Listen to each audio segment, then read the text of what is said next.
Pocahontas was a Native American woman born around 1595. She was the daughter of the powerful chief Powhatan, the ruler of the Powhatan tribal nation, which at its strongest included around 30 Algonquin communities located in the Tidewater region of Virginia. Pocahontas was named Amonute at birth and went by the name Mataoka. She supposedly earned the nickname Pocahontas, which means playful one, because of her happy and inquisitive nature. Pocahontas and John Smith. The first English settlers arrived in Jamestown colony in May 1607. That winter, Pocahontas' brother kidnapped colonist Captain John Smith and made a spectacle of him in front of several Powhatan tribes before taking him to meet Chief Powhatan. Before that, it was said that his head was placed on two stones and a warrior prepared to smash his head and kill him. But before the warrior could strike, Pocahontas rushed to Smith's side and placed her head on his, preventing the attack. Chief Powhatan then bartered with Smith, referred to him as his son, and sent him on his way. Pocahontas saves John Smith again. Pocahontas seemed like a Powhatan emissary to the colonists. She brought food to the hungry settlers and successfully negotiated the release of Powhatan prisoners in 1608. But relations between colonists and the Indians remained strained. By 1609, drought, starvation, and disease had ravaged the colonists, and they became increasingly dependent on the Powhatan to survive. Desperate and dying, they threatened to burn Powhatan towns for food. So Chief Powhatan suggested a barter with Captain Smith. When negotiations collapsed, the chief supposedly planned an ambush and Smith's execution. But Pocahontas warned Smith of her father's plan and saved his life again. Soon after, Smith was injured and returned to England. However, Pocahontas and her father were told he was died, kidnapped by the English. In 1613, during Anglo-Powhatan War, Pocahontas was kidnapped by Captain Samuel Argall. Argall informed Chief Powhatan that he wouldn't return Pocahontas unless he released English prisoners and also their stolen weapons. But her father only sent half of the prisoners and left her imprisoned. While in captivity, Pocahontas lived in settlement of Henricus under the care of a minister named Alexander Whitaker, where she learned about Christianity, English culture, and how to speak English. Pocahontas converted to Christianity and was given the name Rebecca, marriage to John Rolfe.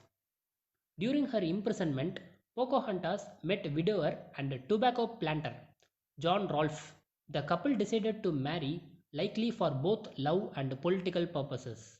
Although the decision wasn't an easy one for the staunchly Christian Rolfe until Pocahontas was converted.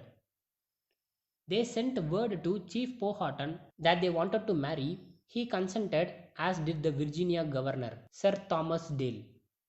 It's unclear what happened to Pocahontas' first husband, but divorce was allowed in Powhatan culture.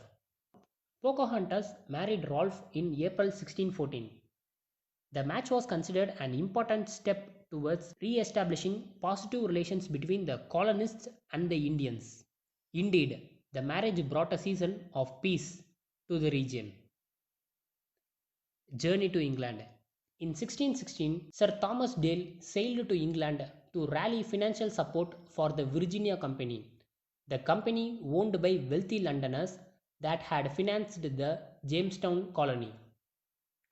The company also wanted to prove they had met their goal of converting Native Americans to Christianity.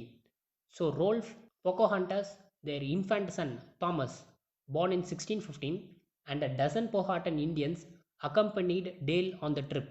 In London, Pocahontas was rewarded as a princess and referred to as Lady Rebecca Wolfe.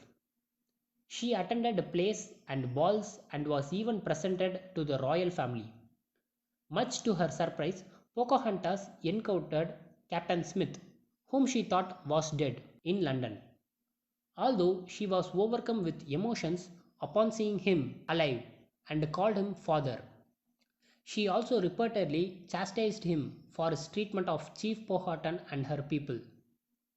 The Virginia Company commissioned a portrait of Pocahontas dressed in expensive clothes with an engraved label that said, Matoaka alias Rebecca, daughter of the most powerful prince of the Powhatan Empire of Virginia.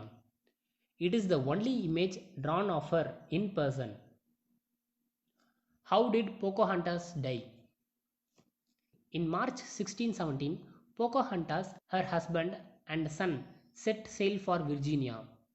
But they had hardly made progress when she became gravely ill and was taken ashore at Gravesend, England.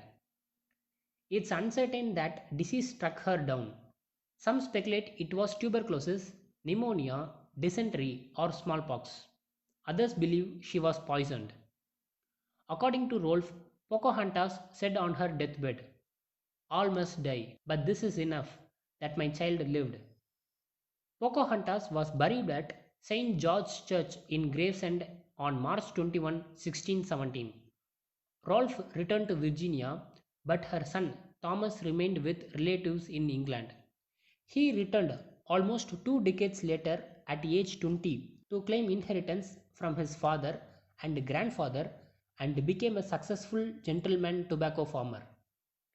Chief Powhatan was devastated upon learning of his daughter's death. He died about a year later, and relations between the Powhatan and Virginia colonists declined rapidly. Much of Pocahontas' life has been romanticized and sensationalized in movies and books, but written accounts and Native American oral history shows she lived a brief yet significant life. She was instrumental to maintaining relation between her father and the Jamestown colonists and is believed to be the first Powhatan Indian to convert to Christianity. She is remembered as a courageous, strong woman who left an indelible impression on colonial America. I hope this video was so informative, so please give a thumbs up if you like the video and click on the subscribe button and the bell icon down there so that you will get an instant notification of the videos that we post.